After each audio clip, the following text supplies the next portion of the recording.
Welcome back to Season 3 of the Sober Motivation Podcast. Join me, Brad, each week as my guests and I share incredible and powerful sobriety stories. We are here to show sobriety is possible, one story at a time. Let's go.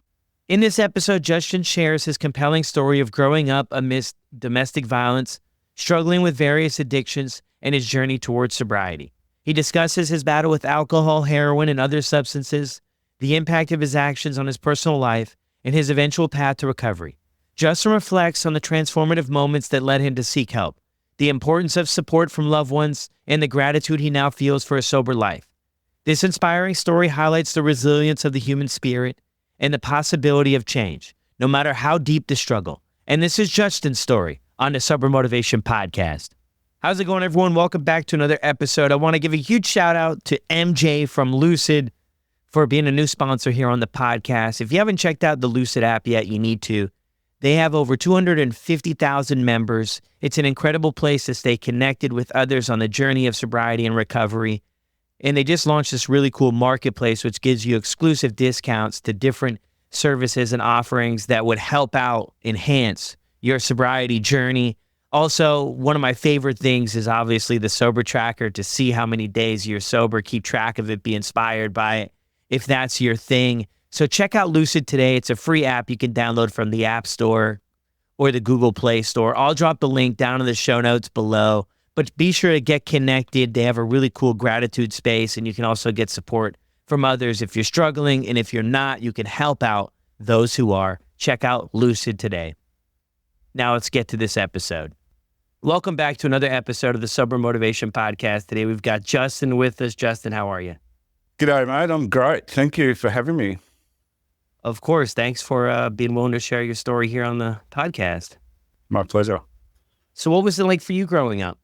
Yeah, look, interesting. I've just come out of a meeting and we actually touched on that, so it's pretty fresh in my mind. But I guess I was a normal kid, into sport, was big into running and that sort of stuff when I was really young. But I guess my defining sort of thing as a child was my father was physically violent towards my mother, and yeah, that obviously shaped who I was to become. And it was obviously a terrible thing to go through, but for me, I guess in particular, I've got an older brother and sister who felt differently about the whole thing, but I had a pretty good relationship with my father. She stood by him or put up with it for way too many years. But so I obviously had my mum's side of it, but there was also a part of me that he was my father, and I had a pretty good relationship with him, but personally, but yeah, I've always been a very sort of emotional sort of person, and whether that stems from that sort of side of it, I don't know. But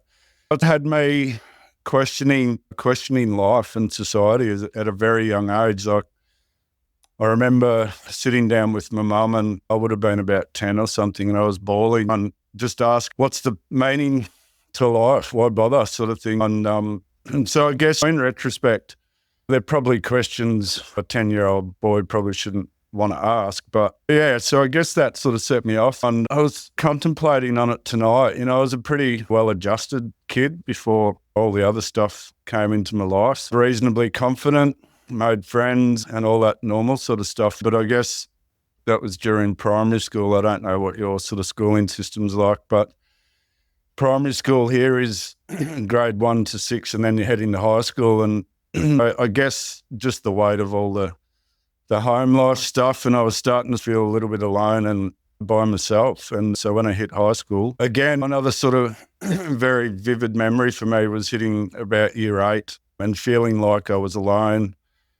I was doing pretty well at school, but I just wanted friends and I wanted to hang out with the cool kids. And I remember walking into the first class of year 8, I think it was, and I'd usually always sit up the front, and I sat up the front and I swore at the teacher. She instantly kicked me up the back with all the cool kids, and off I went. I'd arrived. Justin was in town, and there's a lot of waypoints along the road, but that was probably the beginning of the end of my teenage years and a lot of my adult years.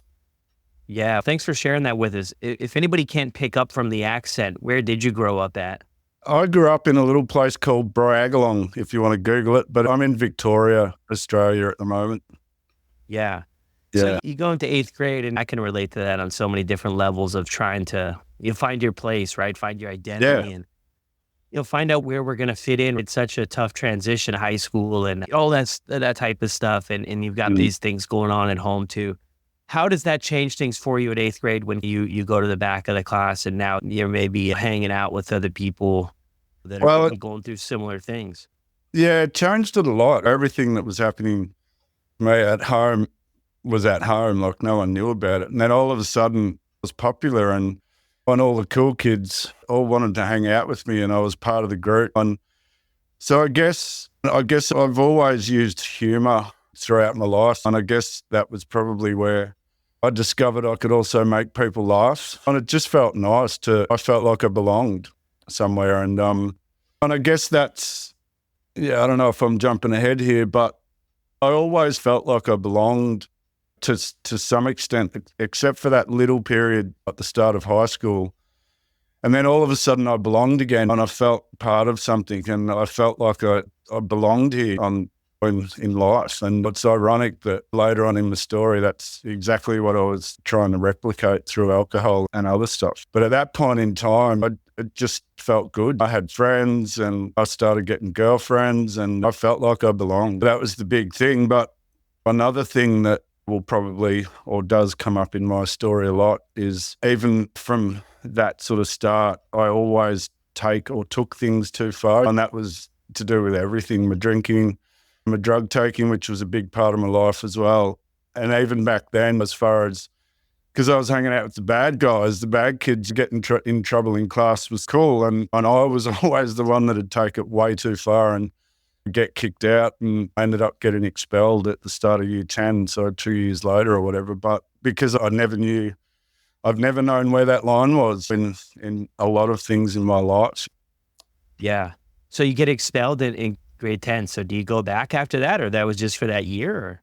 No, I guess I had options to go to other schools. But so by this stage, my mother and father had separated. We'd finally managed to sort of pull mum out of that situation. And the two oldest ones had gone off anyway. So it was just me and mum. And it was over my behaviour. But yeah, so the start of year 10, new principal, me and another bloke used to always get caught smoking. And he said at the start of the year, get caught 3 times, you're out. About 2 months I was out. And so I went and got a job. And so my first job was a kitchen hand in a taco place in a Mexican restaurant. And I was a pretty big pot smoker by this stage. I'd picked up marijuana along the way and was pretty much a daily when I could afford it. So I get this job kitchen hand and living with my mum, and she's a beautiful woman, but her sort of parenting was just let you go and just show love and everything will work out. But so I get this job as a 14, 15-year-old, whatever I was, and because I was so slow, they'd all pack up the kitchen and go home, and I'd have to sit there and wash the dishes. And it dawned on me that the margarita machine was still there going, and so I'd end up tipping out like 2 litres of orange juice using that bottle, filling it up with margarita. And that's what I did most nights while I was kitchen handing. But I think, again, there was a lot of, for me, with pot at the time and being drawn to that margarita machine for no apparent reason was just that escape. So, yeah, I was just a kid out in the world trying to make it without any idea of where I was going. Yeah. So this is when around 14 and a little bit earlier for you. It's always interesting listening to some stories. I think we can pick up on that things were like, we were looking for that acceptance and to fit in and feeling maybe uncomfortable in our own skin prior to drinking. That's what the story was like for me. I had a lot of things in my life. I mean, same sort of story. Suspension, wanted to be the clown, the funny guy, always pushing the limits. I was suspended 50 plus times there in school and I just never figured it out. But then once I found alcohol, it was like, okay, now I found something that makes sense, right? It took away those insecurities and everything like that. You get into this helping yourself to the margarita machine and everything. How does that change things for you?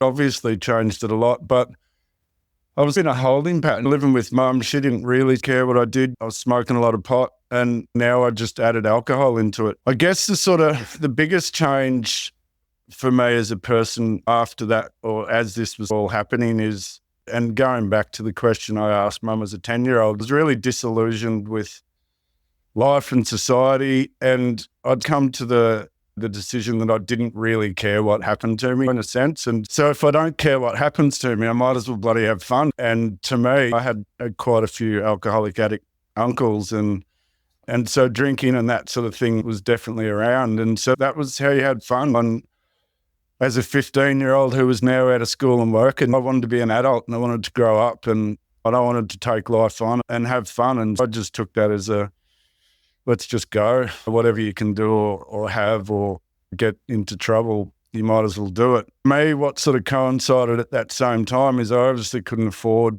even at that early stage, I was having so much of alcohol and pot. I couldn't afford it. So being the intuitive little kid I was, I started stealing as well. And so that's where the youth sort of crime, I was breaking into shops to try and get money to fund my habit, essentially. And so that I'd already raised the bar a little bit as far as the drugs and the alcohol, but then that raised it again. And that introduced me to a whole different sort of bad crowd in retrospect. But as I said before, it was really just a steady next step progression. I went from smoking pot to drinking heavily to stealing to pay for it, which then led into other stuff. So Look, in hindsight, it was a chaotic period for me. But at the time, I was so out of it 24/7, I probably didn't even realize what I was doing, to be honest. Yeah. Now that's so relatable too about, same for me when I look back at how things went. I'm just like, how did it get to that point? And then when you reflect back on it, it just feels normal. You just think it's normal. Like I had years of life living like that. And I don't even think I took a second or two to really think about what the heck is going on around me. You get wrapped up in it. So as you move forward with things, say 18 in forward there, is this sort of just the cycle that you get wrapped into? Yeah, that's pretty much what I continued doing, moved from job to job. I've always been a pretty good hard worker, so I've, generally speaking, always managed to hold a job down, which has saved me a lot. So I floated along just smoking pot and drinking too much for a few years, but I guess around late teens, early 20s was around that sort of early time, got introduced to amphetamines and a few other things, but like my go-tos were always just marijuana and alcohol. And alcohol, in that early stage, like I got into a lot of trouble and a bit later on ended up in prison a couple of times. And it's on all the bad things that have happened in my life have all completely been alcohol related. But yeah, I guess progressively the drugs started showing up a lot more, just probably due to the people I was hanging around with. Tried speed or amphetamines a few times. But I guess the next big sort of power step in my addiction, alcoholism, was getting introduced to heroin. At around probably 20, I think. And excuse me if I'm a bit sketchy on dates or years or whatever, because it's all a bit of a blur, to be honest. But around 20, introduced to heroin, and I dabbled with that for a little bit. I was a take it or leave it sort of heroin user. But that obviously backfired eventually, and I ended up with about a 2-year heroin addiction in my early 20s, which was another thing. Even during that heroin addiction period, I worked 2 jobs to try and pay for it.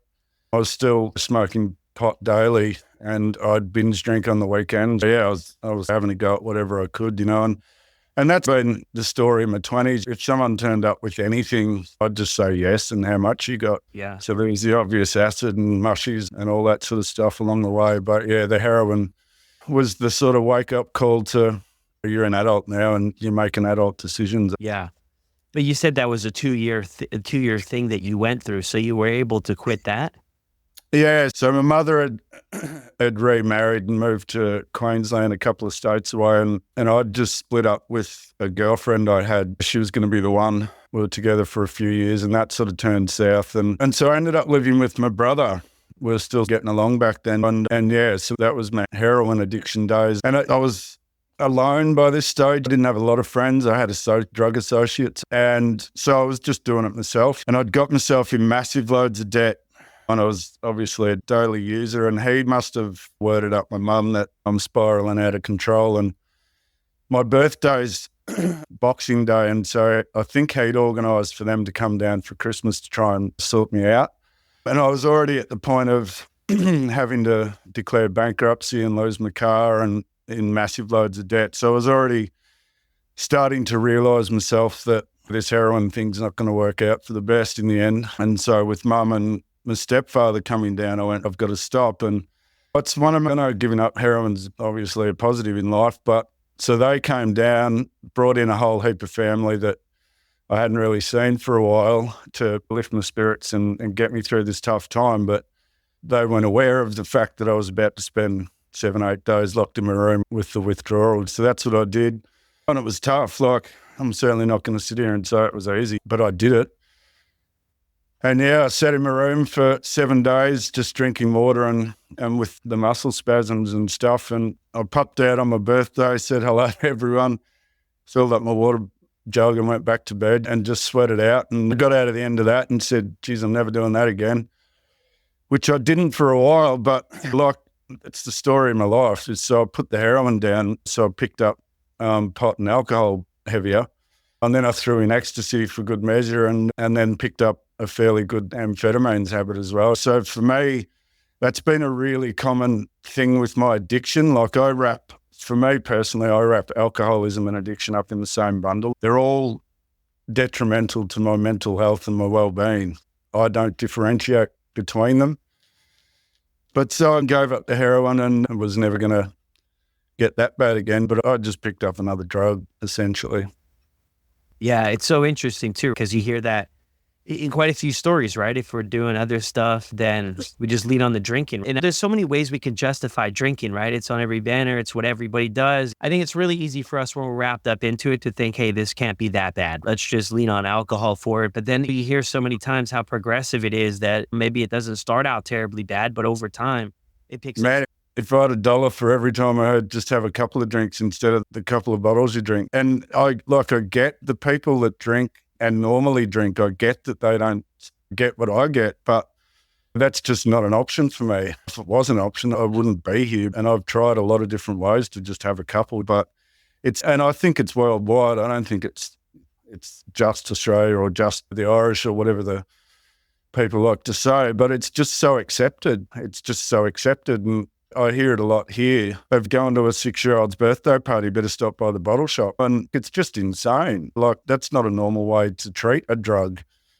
You wouldn't go to a 6-year-old's birthday and I better just stop off and grab some heroin before I go. It's just crazy. Again, there's a lot of people that can drink normally and I'm just not one of them. I guess that's the difference. So alcohol and pot's kind of been a consistent thing. You've got your heroin journey there as well. But there's always something. What changes for you when you have that first drink that you can, if you could put a finger on it, that it's hard or impossible to stop? It's just that, it's that warm, and I talk about it a lot in meetings. It's that, and I lost it by the end, but that for years, it was that initial warmth. It was like getting welcomed home by a lover and just welcomed you in the door and wrapped you in its warmth. And it made me feel confident. I had good ideas. I could articulate things better. I was smarter. It was all these wonderful, beautiful things. And the beauty of hindsight, I can see what other people would have seen when I was in that state. And it was completely the opposite to what I was feeling. But internally, it was my best friend. And it took me a long time to realize that and admit that. But it was my everything. It made everything better. And yeah the inhibitions and like what I said, just the great ideas. There was no hesitation of second guessing or judging or trying to judge what I was about to do. It was just, yep, let's do it. And I loved that freedom and that just confidence to just back yourself. If I was to try and talk it up, which I don't like to very much these days, but that's what it was. And it was freedom. It was freedom from society's constraints, if you want. Just allowed me to do whatever. Yeah, it's interesting too, all that stuff. I had someone earlier on the show too, and when I was wrapped up in it, I thought it did a lot of that stuff for me, provide confidence and do the did all. And then when I look back, though, I'm like, maybe there was a slight bit of that, but it was also sorry. That's the flip of the coin for me. Is like I was saying earlier, before all this came along, I was reasonably confident, but by this stage, the reason I had to use alcohol to boost my confidence was because of all the excuse the French, the shitty things I'd done in the life I'd lived. I'd lost so much belief and confidence in myself. I needed that to feel good again, I suppose. And That's the sad tale of the story, is that it took it away, but then pretended to give it back. So that was the hook. Yeah, we hear something similar to that. Alcohol gave me wings and then took them away. A lot of people share in one way or another about maybe at first they checked some boxes, it provided some solutions for our life to go out, whatever it is some internal stuff for us. And then you just hinted at there, that all went away. So as you go through like your 20s, your 30s and stuff like that, when's the first time you thought maybe I have a problem? Is that way further down the road, or did you have any thoughts throughout this that maybe something is up here? Look, if I'm completely honest, I didn't. I knew bad stuff was happening when I drank. And I don't know, this has confused me a little bit, having had to think about it. Whether I chose not to put the dots together or just didn't realize it or didn't care, I don't really know. But like, I'd already had one prison 3 months. It was only a quick prison before all this, completely for drinking. And I've got so many stories of obvious red flags that, hey, drinking and you don't get along. I'll tell a quick story, and this will highlight what I missed. And I'm sorry if anyone finds this a bit disgusting, but I was in a lockup. I'd been pepper sprayed, and because I was being an idiot when they locked me up, they've just thrown me in the cells and shut the door, and I'm like screaming for water to get this pepper spray out of my face. And I was completely drunk. It was completely alcohol. And I'm washing the pepper spray off my face with flushing the toilet to get fresh water. For a normal person, that is a massive red flag. 100% alcohol put me in that room. And at that time, all I could do was blame someone else, everyone else, everything except for myself and my drinking, because that was all I had by this stage. It was the only true friend I had. I certainly should have connected the dots, but for whatever reason, I didn't. I think deep down I was scared. I didn't want to let it go. I didn't want to lose it. And that was the story in my 20s. That just rolled on in one form or another. And I bumbled my way through life, really. Had some good times in there, obviously, as you do. I'm not going to lie and say it was all bad. Predominantly, I was just ruining my life one day at a time. Yeah. Yeah, and it's a great point you make there about it's the blame for everybody else. It's the blame for it's this person's fault, it's that fault, it's a situation, it's bad timing, wrong place, wrong time. We can come up with anything Oh, to keep there's hundreds this of that. going. I came up with everything under the sun to be able to keep things going. You mentioned something there too that really stood out to me that I think a lot of people go through. And I just, my guess here is that the alcohol gets tied up in our identity as who we are. And it becomes, especially in your story here, I think it becomes a lot of who you are. It's become, at this point, a big part of your life and a tool on your belt about how to numb out or deal with life or move through life and everything. And you mentioned there that you were really scared to give it up. Yeah. What was it, when you reflect back, what was it that you were afraid of?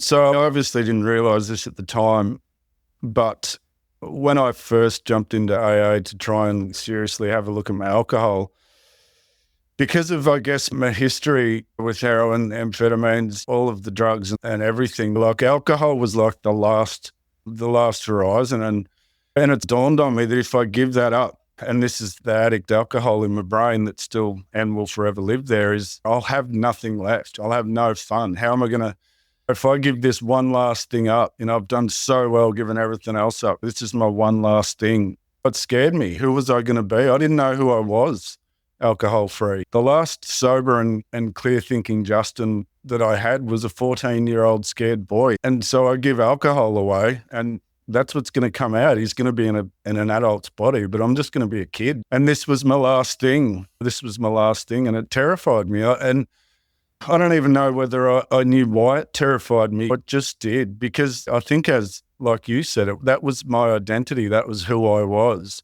Come hell or high water, that was me. And how am I ever going to have fun and be a normal person without this crutch helping me along? And it was terrifying.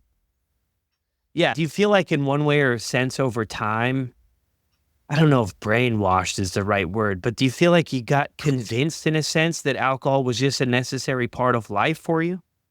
Yeah, I definitely would agree with that statement. And another thing that I've been realizing lately is, and most of us would probably realize this, but to make smart, sensible judgments and changes about your life while you're out of it, it's really difficult because you're not using a sober, healthy thinking mind. You're using an adult mind that's really probably struggling to deal with day-to-day tasks, let alone making life positive decisions. Yeah, I think there was a lot of things conspiring against, which makes it hard for a lot of us. I'm sure I'm not the only one that's felt like that, and it's quite a common thing. But yeah, I was brainwashed into thinking that without this, I was nothing. And that's from advertising, it's from the alcohol companies, but it's also from the people I was surrounded with at the time. That's what they did. How was I ever going to fit in again? Yeah. Even when you mention that word fit in, it goes back to earlier in the story where all of this got started in a sense, right? Looking for a place to fit in, acceptance, right? Being part of something, feeling like you were. Interesting story for me. I sacrificed my own beliefs and values growing up because my folks never really drank or anything like that. I never even really had a concept of alcohol till probably later in life than most. But I put all that stuff aside for that burning desire internally to fit in and be part of the part of a crowd. I was willing to sacrifice what I knew was right and going against that anyway. And over time, that really wore me down as well. Yeah, and you quite often hear the stories of, and I feel very, like my father was violent towards my mother, as I said, but he never drank, never touched a drop. And mum would have a drink here and there, but she at that time wasn't an alcoholic. But for me, I honestly believe that people like us, or some people like us, not everyone obviously, will find it regardless. And I honestly believe that was me. I was just going to find it regardless, whether I had a great upbringing with lots of love. I just would have found it. Yeah. I think that was just my journey, which is unfortunate, but. Yeah. It's interesting too there, right? Because I think I was going to find something to relieve the pain and discomfort. And when I had my first drink, it all made sense. Like the stars aligned. But I had no idea. I was extremely naive to everything, and I had no idea where it was going to lead me. But I do remember vividly that first time I got drunk, and it was just like, wow, you know, what in the heck is going on? Everybody loved me. I loved me. And then it didn't last. That didn't last forever, but it was that thing where I was like, wow, where has this been my whole life? It's interesting, right? Because a lot of people at 14 or 15, whatever, they're going to have a drink. And a lot of people are not going to end up to where things are a problem. So there's something I think that we have to look at, maybe those follow-up years or what's going on internally. Like, why did that first one hit that way? Or maybe it wasn't the first one. Some people, it takes a little bit of getting warmed up to it before it starts to really check those boxes for us, I think, internally. And everybody shares a different experience. So this is not going to be something across the board, but definitely. You go through your 30s and you're experiencing this stuff, 3 months in jail and the consequences and stuff, but not really. I think denial can be at play here too, right? Like it's, definitely a little bit there. But it's like everybody else, it's this, it's that. As you move through your 30s, what do things look like for you? Are you working? I mean, stuff like that. I'd accepted my lot in life. This was just what it was going to be, make the best of it. And I had a workplace accident in my early 30s, and long story, ended up getting a payout a few years later of a couple of $100,000, which was give an addict and alcoholic $200,000 and let's see what happens. And so I just had the party of all parties, and I just met my current partner at the time. And so we just went crazy. And like I was getting planes around Australia, and it was just chaotic for about a year. And then the money ran out, and I got used to having money in the bank. I decided, how am I going to keep this going? And so I think, as I mentioned before, there's an industry in Australia, mining. So we mine coal and iron ore and stuff like that. And that's where the big dollars are. And so I'd had a history as a tyre fitter on and off most of my life. And I was really lucky. I decided that's what I was going to do. Got offered a job, and part of the industry is random drug and alcohol checks. So rightio, I've pretty much given the drugs away. I've just got to give pot up and then I'm good to go. So I did that, got in the mines, and I've been broke and in and out of jail a couple of times, and essentially an alcoholic. And all of a sudden, I've got a really good job. I'm earning really good money. So in my head, like I'm giving myself a pat on the back. You've done it. You've made it through. You're alive. You've got a good job. You've finally got somewhere with yourself. And so there was a bit of screw you to the naysayers. Like, I've made it. I've done it. I knew I could do it. I had confidence all the time. And what that did was, because I'd given, pot was really the last thing by this stage, and I'd given that away. So what that did was it gave alcohol the steering wheel and shoved it into sixth gear, and off we went. So doing shift work, which is what we do, like varying rosters, but for instance, like work 7 days, home 7 days. So I'd go to work. I wouldn't drink at work. It's a big drinking culture, or it used to be anyway. And I'd never drink at work, and I'd come home and just have a massive blinder for 7 days, and then I'd go back to work. And so I guess that, obviously, because alcohol was taking the front seat, now that sort of exacerbated a lot of the problems that had been hidden. And so it was around this stage that my partner, new partner, who is still my partner, she suggested that I go and have a look at AA because I've got a problem.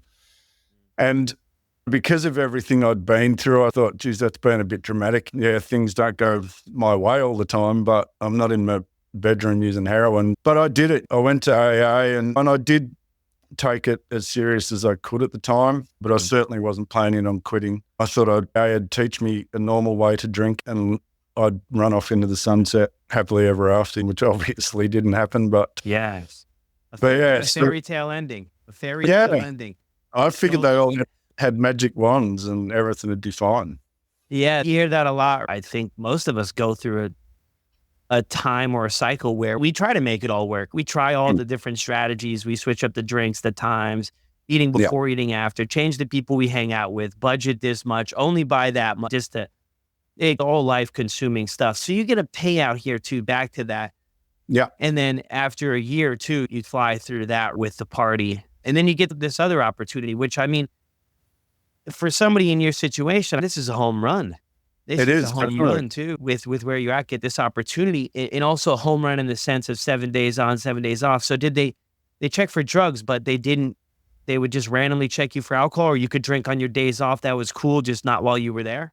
Yeah, you could drink on your days off. It was just like every site's different, but the majority will just breathalyze you in the morning when you come into work. Past that and away you go. So I knew what I was like if I drank, and I knew if I had a beer with the boys down the bar after work, there was a 50-50 chance I'd still be there at 5 a.m. So I just didn't allow that to be a risk because I'd made it. This is everything I never knew I wanted. And so I just didn't allow that to come into my life. But what I did do was obviously just make up for it on my break. Like, it very quickly for me turned into, I remember someone saying, we're talking about bad hangovers, and they said, if you have a drink the next morning, the hangover goes away. And that was your beauty light bulb moment for me. So I was instantly an everyday drinker when I was home, but that then very quickly progressed into an all-day drinker. Something I'm quite common of saying in my shares at AA is I drank. When my eyes were open, I was drinking, and I drank till I ran out or passed out. And that was pretty much how I lived the next 16 years. What were you drinking? Predominantly bourbon. I started on bourbon. So this is the insanity of the alcoholic's brain. I drank bourbon, was my only drink really for years and years. When my body started not being able to deal with my drinking habits, I put it down to the fact that I was mixing it with Coke and looking at all those empty Coke bottles, like that's got to be the reason. And so I switched to gin so I could drink it with tonic water because that's probably going to be healthy for me. But that's the alcoholic in me, not trying to look at the actual facts, but trying to just dance around the problems so we can just keep ploughing forward. So I was a bourbon drinker for years, and then I finished off as a gin drinker. By this stage, like my partner, when things started getting really bad, she refused to live with me anymore because of my out of control lifestyle, which I fully don't blame her for. And we don't have kids. I had no one to hold up pretenses to. I could just do what I wanted. So I could drink whatever I wanted, whenever I wanted, wherever I wanted, and did not have to answer to anyone. All I had to worry about was getting in a fight with some random person I'd offended, or the police lock them out. That was, as long as I could keep those two things out of my life, I could just do what I wanted. And so I did, pretty much unchecked. Like, obviously my partner, over the years, she's tried, like you just mentioned, she's tried hundreds of variants of trying to make me stop, trying to encourage me to stop, leaving me alone and hoping I'd do it on my own. And she's been brilliant, absolutely brilliant. I probably wouldn't be alive if it wasn't for her, to be honest. But as we all know, trying to get an alcoholic to realise they need to stop can be pointless until they realise that themselves. And I was definitely that person. I had no idea. And I was still living off this. I'm earning good money. I finally made it. So I deserve to be able to live how I want. Regardless of the destruction I know I've left behind me because of my drinking, I still choose to do this. And no one can stop me. So off I went. Yeah. Off I went. And I discovered a lot of yets. Yeah. When you look back at your story here, did you ever think to yourself throughout that time, and it sounds like you're drinking from the start of the day to the end, so I don't know if there's much time to really think about too much in there, kind of deal about introspection, but did you ever think, how did I end up here from how things started? Yeah, look, definitely. And it was around the time my body, so I've had pancreas issues in the last 10 years, I guess, directly related to my drinking. I guess it was about that. And I probably had thought of it before because I was lonely. I'd pushed everyone away and I had good money, but I was doing nothing with it. So you do sit down and go, where did it all go wrong? This is what you were hoping for. Why can't you just pull it together? But the horse had already bolted with my addiction and alcoholism by a long shot. But by the time the body was catching up and I was having quite regular hospital visits due to my pancreas, and I was living alone, that's when I went, look, I've either got to commit to this as what my life is like, and that's how it'll end, or I've got to decide to make a change. And I'd been to numerous drug and alcohol counsellors and psychologists and all that before, and none of it even came close to working for me. I certainly wouldn't put anyone off trying all that. Try whatever you can, whatever works, go grab it. But it didn't work for me. And I realised at one point that what I needed was, like what we were talking about with the alcoholic thinking and brain, what I needed was sober time. That's what I needed, was to just have a break from everything and drinking and just get my head back so I can make some actual rational decisions. So that was the first rehab I took myself off to. It was a 3-month rehab. It cost me a heap of money. It was rehab. The one thing I'll always be grateful for that first rehab was part of their program was 90 meetings in 90 days. So we did a meeting every day. And that really, even though it still took me a lot of years to get sober after, that really snapped my head to a different direction and went, there's hope over there. You've just got to go get it. And so that was the beginning. I don't know when that was, probably 8 years ago, maybe 9 years ago. Yeah. How old would you have been? That would have been my early 40s. So late learner. Yeah. So you go to the rehab, you do the 90 meetings in 90 days, and that sort of plants a seed in one way or another for you. That there is hope out there, that there are other people out there who are struggling with this. Maybe not the exact same way, but in one way or another, you can relate to their stories and their stuff. So that sort of plants the seed. And then you leave the rehab and you go back to drinking after that? I left the rehab, was doing a heap of meetings, and now I had the good wage and I wasn't blowing it on alcohol and what goes along with that lifestyle. So my partner came back to live with me. We went to New York for a month holiday. And I'll throw this in there, and I hate to sound AA to people or whatever, but in hindsight, what I didn't do was set my ego to the side. So on the face of it, I was doing all the right things. My ego just super inflated because now I'm sober. I'm truly the king of the world. I've given everything up and I've got this great job. And on the face of it, I was doing really well for 6, 7, 8 months. And then my partner had gone back to uni, became a teacher. We had to move out into country Queensland. And there was no meetings close by. It was like a 2-hour drive to my nearest meeting. And I did that a few times. But so this was my head. And I remember sitting there making this decision. It's a really long drive. I'm really tired. It's late. There's a heap, like, I don't know if you're aware, hitting kangaroos when you're driving around at night is a bit of a thing. I'm probably going to hit a kangaroo. But think about it, Justin. When you get to this meeting, you know the people that are there. You know what so-and-so is going to share. You know what so-and-so is going to share. You know what you're going to share, how you're going to feel when you walk away. So do you really need to go to the meeting? I can probably afford to miss this one. And then as soon as I missed that one, then I missed the next one. And then I had a period of a couple of months after that where things were still going okay. So I don't really need meetings anymore. It's all up here. I've got it all here. It's all locked in. So you'll be fine, Justin. And honestly, man, you hear the stories, and I'm here to say for me, about 2 months later, I held on and driving to work with the boys one time. And because I was the sober alcoholic, I'd be the designated driver. That turned into me just having a couple of beers with them on the way to start our shift, which very quickly turned into me buying a bottle to go to work with, which even quicker turned into me buying a bottle when I got home. And lo and behold, I was right back where I'd left off, and it all just crashing down that quick. My partner left again, and my world was chaotic again, so I just went right back into it. And there was a couple of years after that I just had no idea what was going on, where I was at. But again, I had my good old friend alcohol, so I just leaned on it and just went for it, absolutely went for it. Yeah, it's true that you share that story. You hear that a lot about the ego getting in the way, and I've got it all figured out, and things will go well for a bit. But you mentioned there too, and I've heard it so many times about when you start drinking again or whatever it is, it gets back to the same spot and often worse.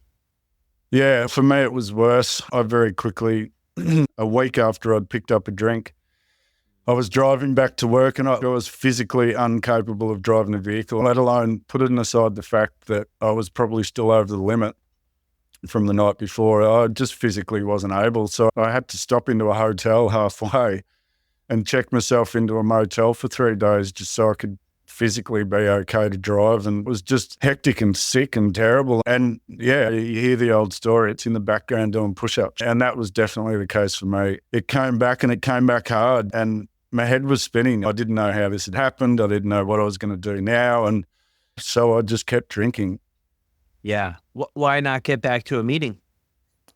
Yeah, that's what I know now, and that's what I was told repeatedly, and that's what there was a newcomer there tonight, and that's one of the things I stressed, because he seemed on the fence a bit, is no matter what happens, just keep coming back. And yeah, I unfortunately hadn't learnt that lesson then. I keep saying unfortunately about my story. I'm actually really grateful about my story, to be honest, but because that is why I am who I am right now, is because of my story. If I could save someone the 25 years of destruction that I put on myself, then that'd be great. But I didn't know at that stage to just go back and ask for help. Yeah. Well, I think that's a great point for anybody too who gets there, because a lot of people share that, having a relapse, drinking again. How am I going to show back up? Especially if you're struggling with the ego part, and I got it all figured out. It's really hard to squash that. Go back like a dog after it eats the couch. It puts its tail between its legs and greets you at the door.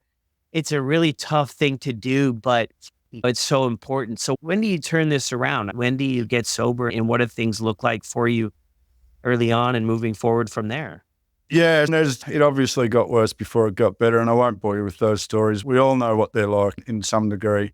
So what I will say is my last 6 months of drinking, I was alone again. I'd pretty much lost my job. I was selling stuff, like I sold a $30,000 car to have money to keep drinking. And so I was visibly, even I couldn't deny that I'd hit one of my lowest rock bottoms. And I woke up one morning, and it's quite a disgusting story, so I won't share all the details with you, but I woke up and just had to ask myself, because of my physical state, I wasn't far off packing it in, and do I want to die like this? Is this what my life is going to look like? Or am I going to have one more go and actually take this as seriously as it needs to be taken? And so I got on the phone, and I heard one of your fellow guests today mention about this, and we're so lucky in Australia that we've got free rehab. So I just got on the phone, rang everyone I could within like about a 500 kilometre radius, and just said help, and told them the story. I need help. I've got to get in somewhere. I don't care where it is. I've just got to get somewhere. And I was really lucky that within about a week, I got a call back, right, we can get you in.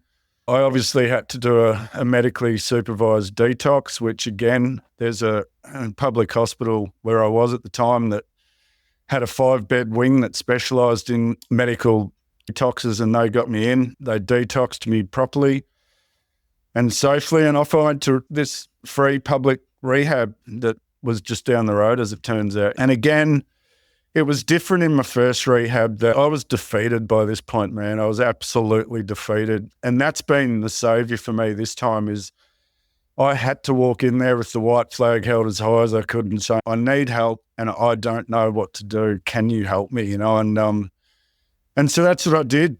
Got back into the local AA group up there, had some really good members take me under their wing. And one in particular, Brian, if he listens to this, he knows who he is, saved my life and really just helped me get it. And so, yeah, that was 2.5 years ago. And he told me one of the best bits of advice I've been given, and it was from this fella named Brian. He said, the first 2 years will be hell. And I think how he put it was, you've spent 30 years walking into an addiction forest. You can't expect to just turn around and be out the other side tomorrow. So the first 2 years are going to be hell, but just keep coming back. No matter what you're feeling, just keep coming back. And that's what I've done. I've white-knuckled it for a bit, I'll be honest. I probably haven't done all the suggested things in my fellowship that I'm a part of, but I've done enough and I've done what I felt I could. And I've been willing to do whatever's asked of me. That's been a big key for me.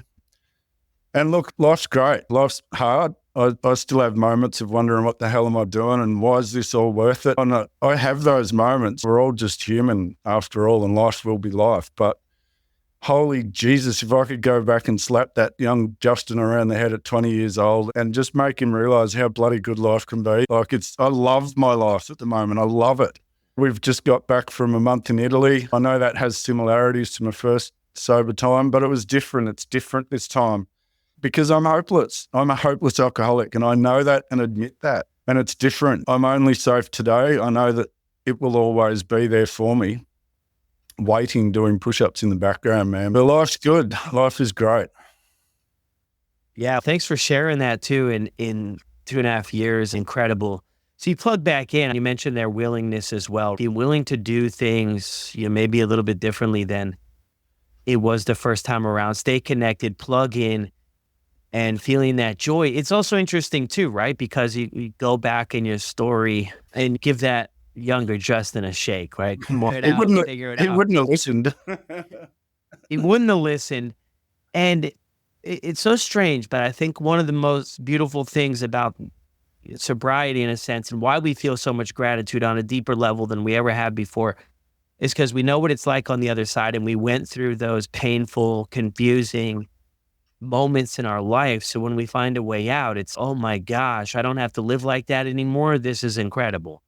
I sometimes wonder, and not to get philosophical or anything, if I had have managed to manage my drinking and bluff my way through life, like I wouldn't have the appreciation for life that I have now. We've just got 2 little puppies, 2 little mini Groodles, and quite often I'll just sit there and look at a bird with them and just wonder at how beautiful and peaceful life can be when you let it. And I'll contrast that with remembering moments of when I was drinking where all of that stuff just passed me by. Not only did I not notice it, I had no idea all that stuff was there because I was always drunk. And the ability, what sobriety has given me is the ability to really appreciate life. And I feel super lucky and super grateful that I found it. And I'd wish that on everyone, 100%. Yeah.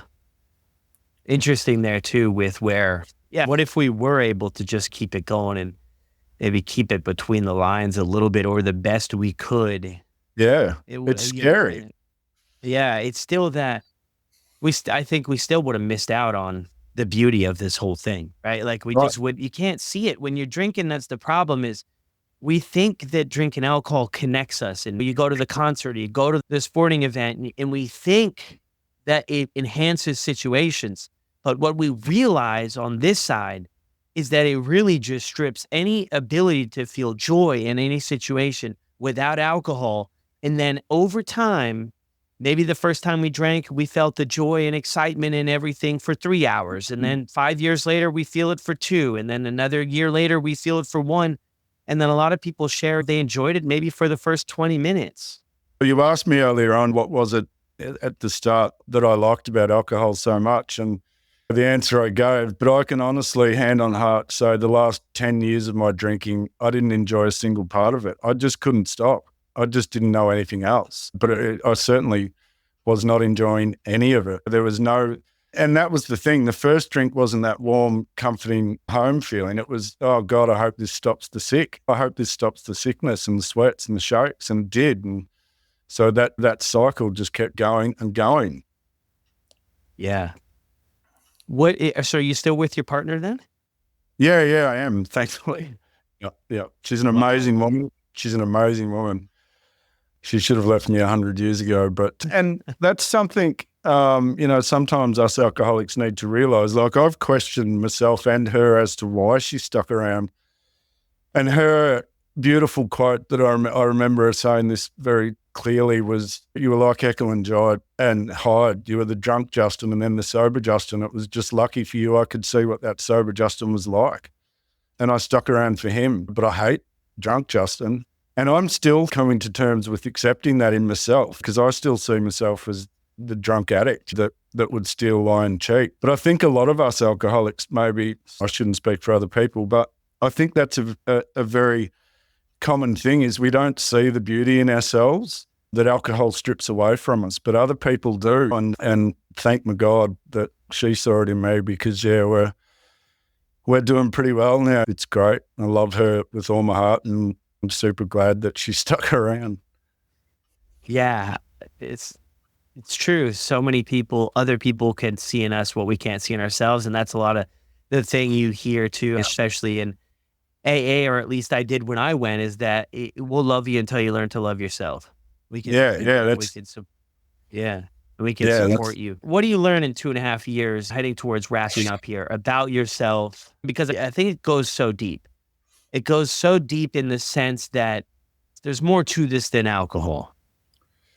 Yeah, there is. And what I've learned as a constant relapser, I took 15 years from when I first stepped in the doors of a 12-step recovery program to now. But the effort and strength and determination it takes to continue drinking the way a lot of us drink, or the way I drink anyway, it takes a lot, man. It's hard work. It's really hard work. You've got to plan things, coordinate things, hide things. Like it's a massive orchestra of drinking. So if you can somehow find a way to switch that into your sobriety, we're all capable of doing it, because we've been doing it during our drinking. It's like the old Superman thing, I guess, turn your powers to good, not evil. Like, we're all capable of doing it. For me, I just had to get through that period where the alcoholic brain was trying to trick me into drinking again. And the only way I found to do that was to just give up, throw my hands in the air and go to a meeting. And that got me through the self-doubt, the two voices in my head. And now I'm long enough away from it that I can see me for what I am, and I can see my drinking for what it was. And so now, like we talked about earlier when you said, why I didn't go back to a meeting, I know now when I'm in trouble, and I've been in trouble, trust me, since getting sober the last time. But now I have a clear mind. I can make the right decision. I used to hate all the little AA sayings, the next right thing, like the next right thing, just for today. If just for today's too hard, just for the next hour. If that's too hard, just for the next minute. But all those things that I used to see and read and hear, but not really listen to, now that I've got a sober mind, I can actually put them into practice. And so I will. I think I mentioned to you once, I still obviously work away. And the second I land back home and then jump in my car to drive home, the first thing I do is put on this podcast and listen to your latest story, because that gets my head in the game. No matter whether I'm feeling really up or really down or whatever I'm feeling, the most important thing in my life is when I'm back home is to get my head in the game. And look, hats off to you, man. And really, I can't express how much gratitude I have for what you're doing. But that's the tool I use now. That's my first tool I pull out of the bag. I get in the car to drive home from a long shift at work, and I listen to someone else's story of hope. And that gets me right where I need to be to hopefully get through a really strong break at home. So with a sober mind, I have the ability to use the tools that I've been taught. Yeah, beautiful. Thank you so much for being a fan of the show, and thank you so much for jumping on here and doing a full circle with us and sharing your story. Incredible job. 2.5 years in everything you're going through. It's got to be a really difficult situation that you were in. And to get out of there is, it's a miracle in a sense to be able to turn things around and be a part of living this life. And then you see it for what it is. I think one of the most powerful things I picked up from your story, there was a lot, but seeing it for what it really is. I feel like when we're stuck in it, we have no idea. We really have no idea. And then if you get some distance between us and our last drink, the more distance we put there, the more we see this for what it really is. And over time, realize that it's not going to solve our problems in life. It just makes everything worse. 100%, brother. 100%. All righty, Justin. Anything that you want to mention before we sign off? Yes, I do have to just give one shout out to the most amazing, beautiful, sober alcoholic I know, Natalie up in Mackay. She's amazing and she's been great for me. And she said she'd do nasty things to me if I didn't do a shout out for her. So you've got people that are going to be listening to the episode here. That's what I'm guessing. I've told one or two people that if it ends up on there, have a listen, but they already know my story. Yeah. But anyway, look, everyone, it works if you work it and you're worth it. That's all I can say. Yeah. Beautiful. Thank you, Justin. And enjoy the rest of your evening. You too, brother. Well, there it is, everyone. Another incredible episode. Thank you, Justin, for jumping on here and being willing to share your story with all of us. I'll drop Justin's contact information down in the show notes below if you want to reach out to him and just say thank you for sharing your story on the Sober Motivation Podcast. Also, if you haven't left a review or rating on Apple or Spotify after you're done here, jump over there, drop a 5 stars, obviously, and I'll see you on the next one.